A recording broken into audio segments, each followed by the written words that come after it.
Okay, fantastic. So the panel is going to be chaired by Professor Cathy Croswell, who is the Professor of Developmental Clinical Psychology here at the University of Reading. And Cathy's got questions from the Ask It basket and from social media as well, but we will be taking some questions from the audience as well later this time. Yes, great. Thank you, Laura. And thanks again to all our speakers. I'm sure you'll agree with me. They've all done a fantastic job, and we're not letting them off now. They've got more work to do. And personally, I've really enjoyed having the combination of hearing kind of academic and practical presentations, but also hearing about the experience of our young champions. And so I hope you agree with me that this is another great opportunity to hear a lot more from our young champions. So we've deliberately selected questions which will give them a good opportunity to tell us a bit more, so we can understand a bit more about their thoughts and experiences. So the first question I've got, I'm going to start with you, Mary, and that's that what are your thoughts about some of the diagnostic language which is being used to promote child and young people mental health and education? For example, describing mental health difficulties as disorders rather than difficulties that have come about due to individual experiences and circumstances. Okay, so I think this can be like quite a controversial topic. Lots of people have different views. Personally, I'm quite pragmatic when it comes to labels and diagnoses. I think they're kind of there to help you, so if they help you, you should use them, and if they don't help you, then don't use them. So for me, I have OCD, and that of course is something that is on the spectrum. At one end you've got just sort of like quirky personality. Everyone has like things that they might obsess about or small rituals, but they don't really like affect your day-to-day life. And at the other end you have when it becomes a disorder, which is when it's taking up considerable amounts of time from your day and it's causing you a lot of distress, which is what I have. And I found the term OCD really helpful as a label because it helps me understand what is going on. If I have an intrusive thought, I can say, oh, that's like an OCD thought. So I think, you know, if someone is experiencing symptoms that are causing them distress and a diagnosis is appropriate, then it can be helpful. However, you take something like anxiety, you can probably also discuss that without using a label. So everyone experiences anxiety. It becomes an anxiety disorder when it is severe enough that it is, again, like significantly affecting your ability to function and your well-being. So in a kind of school context, you can talk about anxiety and how everyone can cope with anxiety yeah, that sort of thing. But then you can also add, you know, if you're experiencing it to a level that it is causing you a lot of distress, then maybe go and talk to someone that might lead to a diagnosis of an anxiety disorder. So yeah, I think it's a complicated topic, but like, you know, diagnoses are always changing, the criteria for different illnesses are always changing. At the end of the day, you know, diagnoses were invented so doctors knew what medications to give people, like make the labels work for you. Great, thank you. I think that's very good advice.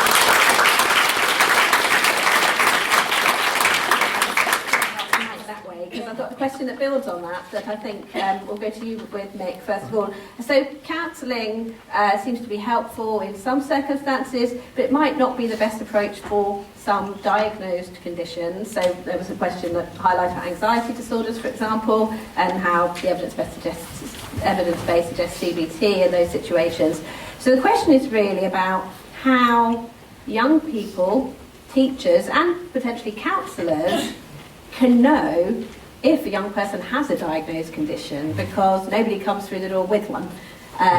Nobody knows they have one until it's diagnosed necessarily. So the question was, how do you know whether there's a diagnosed condition? Yeah, or how should young people, teachers, counsellors potentially be helped to be able to know, to be able to recognise when there is a diagnosable condition? I mean, I think Shirley might be better to comment on this one than me, but I think that it's a very skilled task doing a formal diagnosis. I mean, there's some measures that are there that can help and give some indication of whether people meet certain criteria, but giving a formal diagnosis is a very skilled task that that psychologists and some clinical psychologists will be able to do. And I think those skills would be then implemented by a higher level CAM service, tier 3 service. I'm not sure how helpful it would be, to be honest, to have, for teachers, counsellors, kids themselves to be thinking, do I have a diagnosis or not? I think what you were saying is really helpful, that for some people it can be very helpful, for some people it can't, but it clearly can have quite a powerful impact on people. So it is something that we need to be careful with, that can be enormously helpful when it's done in the right way, but not something to, it's not something that you could do a kind of day's training on, as far as I would understand that. Just to follow up a bit, I suppose the question really is, so how would counsellors, teachers, young people know if counselling is the right thing, or whether something else should be delivered? Well, I think what we need, and I think one of the really important things that we need to develop, is ways of being able to more effectively monitor. I mean, we talked a lot about monitoring today, and I think monitoring is a really important system that we can use as a way of seeing if something is working. Because as practitioners, it's so easy to think, well, this person needs to get worse before they get better, and if somebody's coming to see a counsellor and they seem to be having more problems, the counsellor may well say, well, this is just what happens. But actually the research shows that's not what happens, that when you're using proper monitoring tools, then when people decline, they often carry on declining, and that's where things can really deteriorate. So I think if we have evaluation and we have monitoring and we're seeing how things are, changing in counselling or changing in other school settings where we're monitoring this, then we know whether somebody needs to go on and have additional support. And at that point, it might be appropriate, for someone to go to tier 3 and then have a kind of diagnosis that will help kind of clarify what's going on. I think if somebody's seeing a counsellor and they're using a monitoring form effectively and somebody's improving through the use, and that's clearly evidenced, then that seems like a good thing. There might be other things that are needed, but certainly that would be helpful at that point. Yeah, thank you. We've got some more questions about monitoring that we'll come back to a bit later on, so we'll pick up on some of those points, I hope. But Shirley, did you want to add anything about that as Nick gave you a shout out? I'm a bit pragmatic as well, actually, so I kind of think that combination of answers is exactly right. If you're going to get better with the thing that's happening, it doesn't really matter. But I think Pookie's comment on don't do any harm is also really important, which is why monitoring is so essential. That if kids, children, anybody, grown-ups aren't improving, then it's time to ask somebody else and take some consultation and get some advice. And in a way, I really like that idea about Richard's, about putting more expertise into schools so that consultation would be available. And I think at the moment we just don't have that, which leaves people in a really difficult position. Great, thank you. I'm going to go to a question that we received on Twitter from Charlie at Chapley and MH, which really picks up on a message that's really come across today about the importance of being listened to. And I think that's something that we've heard throughout the day, that the number one thing is just having someone who just listens as the first response. So in response to that, Charlie has asked, should mental health training not just focus on mental health, but also include listening skills? So Abby, I was going to ask you about that. So obviously you've heard my story, so yes, basically. Of course it should. The first thing to do though is obviously say to them, all you have to do is listen, and then deliver listening training, which I don't know what that might consist of, but obviously tell them first that that's all they have to do. They don't have to, the minimum should be that they have listening training. They don't have to have this extensive mental health training if that's not what they want, but I think listening training should be compulsory and that's what they should do, because that's all they need to do to start with.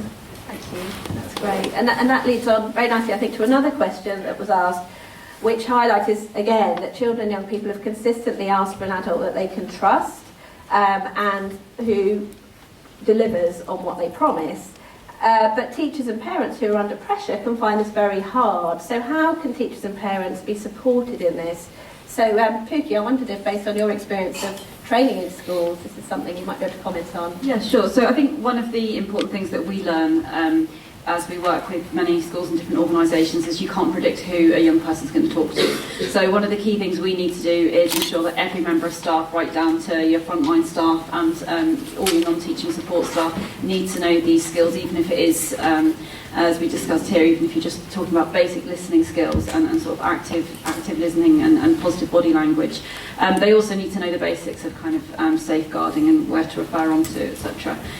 The other thing is that we find that young people often find it difficult to talk to their parents as a first port of call, because, as was mentioned by some of our young champions today, they can have fears that their parents may be upset or worried or angry or whatever. You know, there's a whole range of different responses that we might fear. And so one of the things that we often advise parents to do, and we can all therefore advise the parents within our school networks to do, is to bring other trusted adults into our child's life as well. So that might be someone like a family friend, it might be a godparent, an aunt, an uncle, another adult essentially who forms an important role in that young person's life and can be then that kind of confidant. Does that answer the question? Yeah, that's great.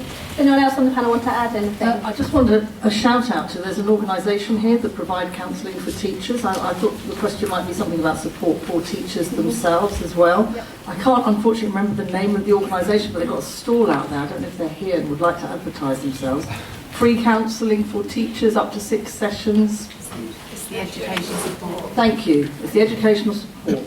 They're out there and they've got a stall. I hope they haven't gone home. But I mean, I thought that was a really important resource actually, which I didn't know about before today. Absolutely. Great, thank you.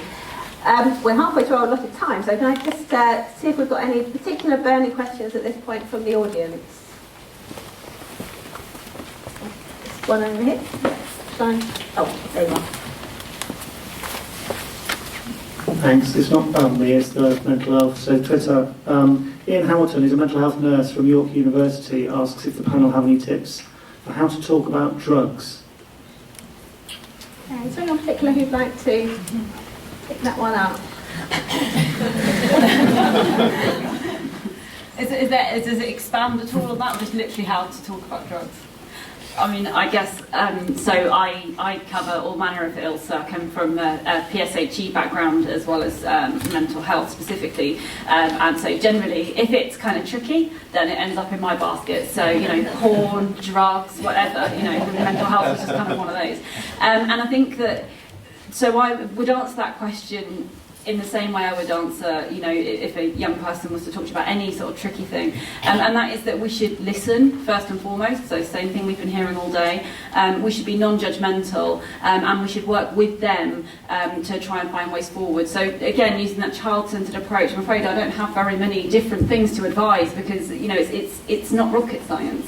And if we use, you know, work with the young person to try and find practical ways forwards, then, yeah, that's what I would advise, basically. Anyone got more to add? Any of our young champions want to comment at all? I mean, one of you talked about how actually in PSHE you got a lot more about drugs than you did about other aspects of mental health. Do you feel that it was talked about in the right way? What would have been better? Any thoughts on that? So I'm probably not the best person to comment on this because I was a massive geek in school and I never went out or anything.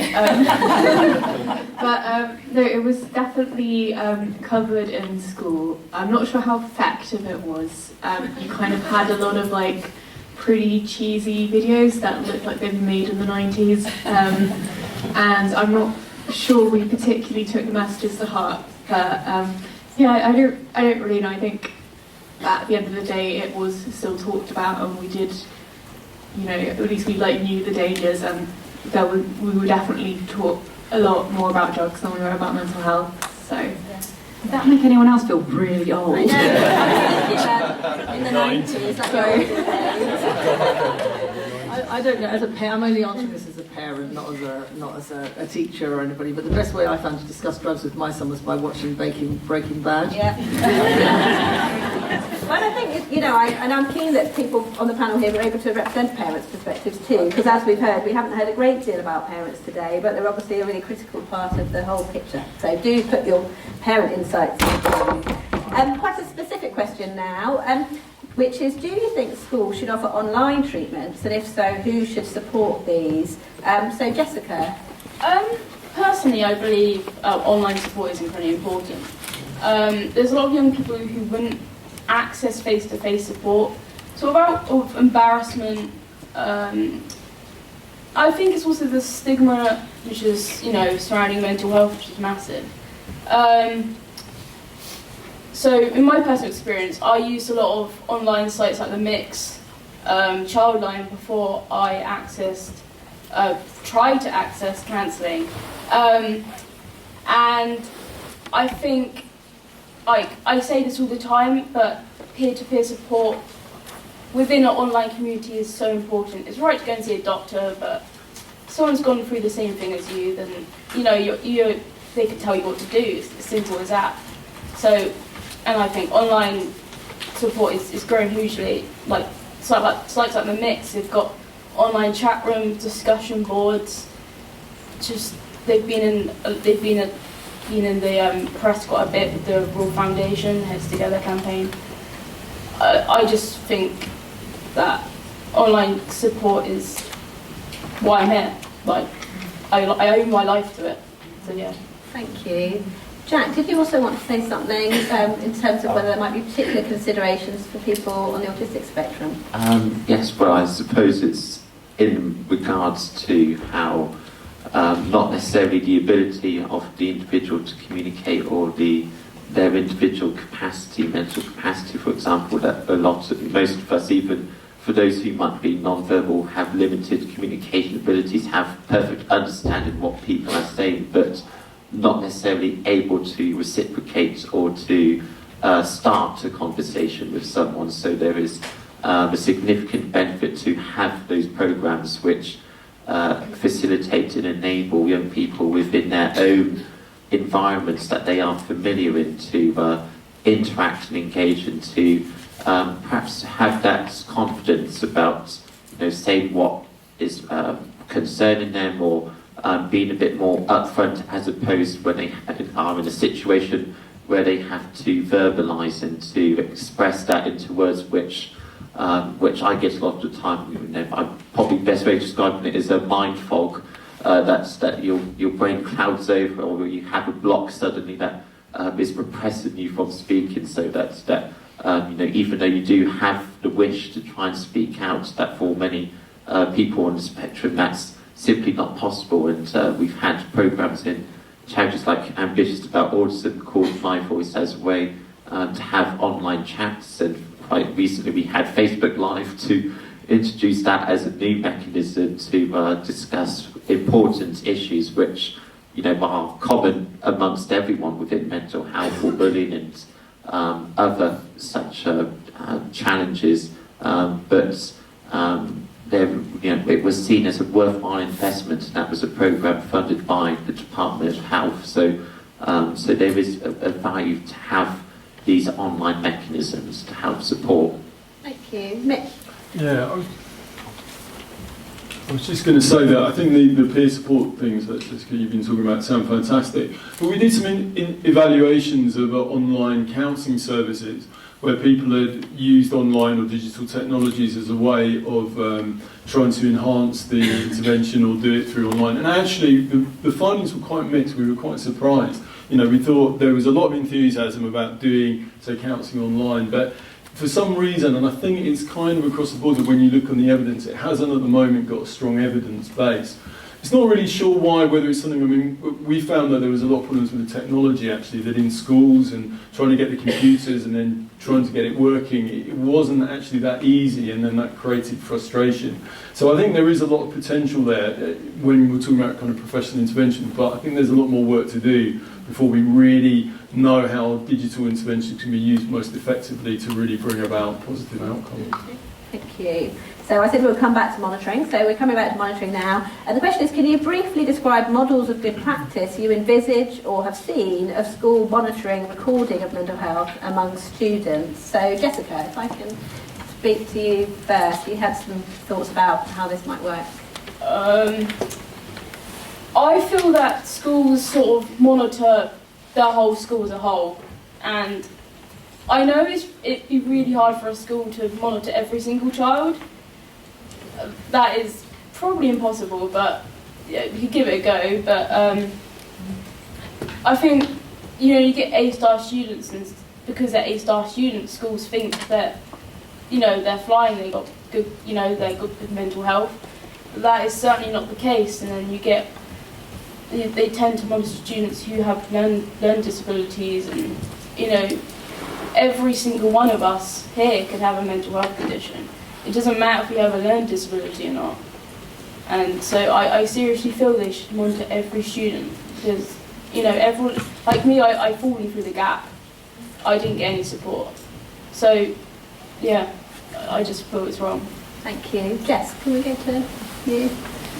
Yeah, I think there are probably a number of models, and it really depends on what you're looking for. I suppose it's back to what's the question you're trying to answer. So I think for generally understanding your student population, there are approaches that you could do sort of annually with sort of selected year groups, so that you can sort of get it's a bit of a temperature check or a barometer, if you like, for the student population. And I think some of the approaches I talked about earlier would work for that. I suppose it doesn't quite get at what Jessica was just saying, which is, and I completely agree with that if we rely on proxies, we are going to miss people. And I think we don't just rely on those in terms of what we measure, we rely in our own sort of heuristics. We think if a child's sitting in a class quietly and seems to be getting all the work okay and they attend, that probably they're okay, whereas if someone's throwing a chair, then they're not. But of course, there's a lot going on under the surface. I think that is challenging. Like you say, mass screening tools is not where we're at the moment, but I think there are promising models for how you can have more pragmatic approaches. I know Miranda and some of the colleagues at the Anna Freud Centre are working on, can you have sort of an emotional health check, which is a shorter set of measures than what Richard was talking about this morning, but that would allow you to at least know who you ought to check in with. So it might, none of these measures are 100% accurate, but they would give you a means of saying, look, actually what you answered made us a bit worried, is everything okay? And of course then that gives you the opportunity to listen and to hear what that young person has to say. Maybe everything's fine, that's great, but I think that kind of pairing, if it is screening, of something brief that gives you a sense of who to talk to, and then follow up from that point would be good. Thank you. Jenny? Yeah, you first. I just wanted to share a programme that we've been working with called the MindBody Program, which is run by EdAction and sponsored by Health Education England, and that's a programme where they essentially screen all the pupils in the school to focus on those pupils who are at risk of self-harm. So they might have previously self-harm, but essentially their screening tool is looking to pick up those who are at risk, and so trying to stop people fall through the gaps in that way. Essentially then what happens is they're involved in a group intervention based on dialectical behaviour therapy, which is essentially a skills-based version of CBT. That's an example of a new and slightly innovative approach that is gaining an evidence base. So it's early on in its kind of, it's early on, but it's worth looking at the MindBody Program. Just ever so quickly to add, in a recent school, one of the schools I think is here in the audience, thanks to Shamila over there, we were screening mental health issues in schools, but we just added a little question at the bottom, says, have you got any problems with any of these things, and do you want some help with that? And actually that was probably the simplest and easiest things we did. And really interesting, I said this to somebody else earlier, the most interesting thing was that the most common thing that people had a problem with and wanted help with was they wanted help with their schoolwork. How sweet is that? But how worrying, you know. But actually that was really helpful, because that's something, you know, we could go straight back to the school and say, right, these guys want some help with this, and it's a really easy, practical thing to help them with. And there were other things like depression. Oh, well, we can help with that. So I just think asking, would you like some help with that, is a simple enough question. You just need to be able to provide some help. There's a hashtag waiting to happen there. We haven't got long, so I'm afraid I'm not going to be able to get through all of our questions. That wasn't ever going to happen. But I'm keen to ask this next one because it's something we haven't really covered a lot today, and that is about primary schools. A lot of the focus has been on older children and adolescents. And somebody asked, what would have helped you most in primary school? So I'd like to ask a couple of our young champions their thoughts on that. And then I want to link that to another question, which is that now that many children are entering education at age 2, what are your ideas or plans about identifying and working with children and families in that age group? So if I could first ask our young champions if any of them would like to comment on what would have helped in primary school, and then if any of the panel would like to, the rest of the panel would like to comment on the younger children in general, that would be great. Jack? Well, I suppose to start with that, it's been a fair while since I was in primary school now, but it's not to really have an ideal model of what a good pupil looks like as such, or not to necessarily idolise those that are high performing and most competent, or to punish those young people who might be struggling, or not offering necessarily any help or support when you might be critical, or that you are perhaps being somewhat unfair and unkind to that pupil, that it does little help within a constructive framework when you're not being able to offer support afterwards, which generally a lot of it wasn't available to me in my time at primary school, especially early on, that my handwriting and not necessarily the spelling, but the legibility of how it could be read was a big challenge for me, as well as my progress in maths, for example. It was very noticeable I was having problems, but that support wasn't being filtered through as a result afterwards. So if you are going to criticise, or and say like a parents' evening, for example, or try to only focus your praise upon those students who are high attainment, that's not necessarily the fairest way forward. That you have to offer support for those who are struggling most. Yeah. And I think that's an important point in relation to the question about monitoring generally, isn't it? That we need to be thinking about what we do with that monitoring, not just on a whole school basis, but also for individual young people, and make sure there's appropriate follow-up. Abby, did you want to add anything? So from my experiences, I think sort of early intervention is probably key. I know I said that I didn't know when my mental health issues started, but when I was in primary school was when I was in that home situation. And when I mentioned it to a teacher, they didn't do anything about it. So I was still stuck in that home situation where I was witnessing this abuse, and I was just stuck there because no matter what I said to my teachers, they weren't passing it on to anyone. It wasn't going any further. And part of me thinks that if that had stopped, it might not, obviously I don't know, but it might have maybe made me less mentally ill in the future. So early intervention, and again listening to the pupils, even though they're young, and I know that people want to look at primary schools as sort of happy, fluffy places where the rainbows are and stuff, but actually the kids do have problems there. So I think it's, obviously listening and keeping an eye out and early intervention. Thank you. Would any other members of the panel like to comment on anything about identifying and working with children and families in preschool and primary? Yeah, Jess. Yeah, I mean, I think it goes back to what Shirley was saying, really, in that you can actually make questions very simple if you want to sort of monitor and identify those who might be struggling. So, I mean, anyone I think who's a parent or knows very young children knows if they're very good at speaking their mind if they want to. They can absolutely articulate better than the rest of us most of the time what they want, don't like, what they struggle with. So it's just, again, about listening and meeting them at that level and being open to the fact that things may not be so rosy. So I think that's probably the case. I suppose in terms of preschool, it's outside my area of expertise, but I would think you'd be looking at sort of early risk markers, because obviously then it is sometimes difficult. You can see some things about developmental delay, but you'd probably be looking more at the family circumstances and other risk factors surrounding the child at that point to see whether you would expect them to need some additional support. Thank you. We are out of time, but I can't resist asking one last question. Sorry. And I think it's just a very nice question to spring on you. What one thing will bring transformative change to children and young people's mental health in the future, either in schools or not? Ring-fenced funding. Any other thoughts from anyone on the panel? Nick? And it follows on a bit from what Richard Laird was saying, but I think we need a mental health specialist in every school. I think in every school you need somebody who can really coordinate and work with a range of mental health interventions, whether it's one-to-one counselling, whether it's universal interventions, whether it's advising the teachers on specific pupils, or working with the culture of the school as a whole. But if we had one person or a coordinated team who's working in each school to address the kind of mental health and well-being issues that we've been talking about today, I think it would just make a phenomenal difference. Thank you. Would any of our young companies like to add anything? Yeah, so I think obviously in many ways just funding and all the infrastructure, that is the most important thing.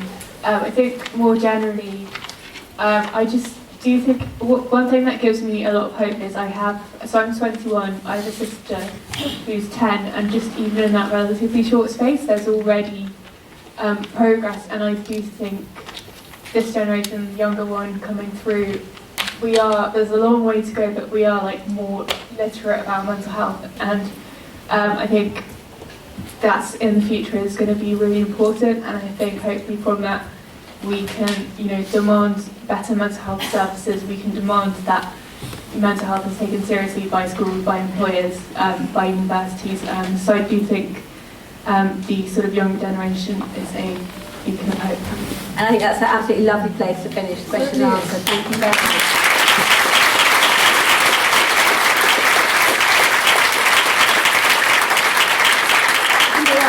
For the day, that we've got a long way to go, but we have made a lot of progress. And I'd like to thank all of our speakers again for contributing to the question and answer. I think it's been a really wonderful addition to the day and a lovely chance to hear more from them. So thanks very much.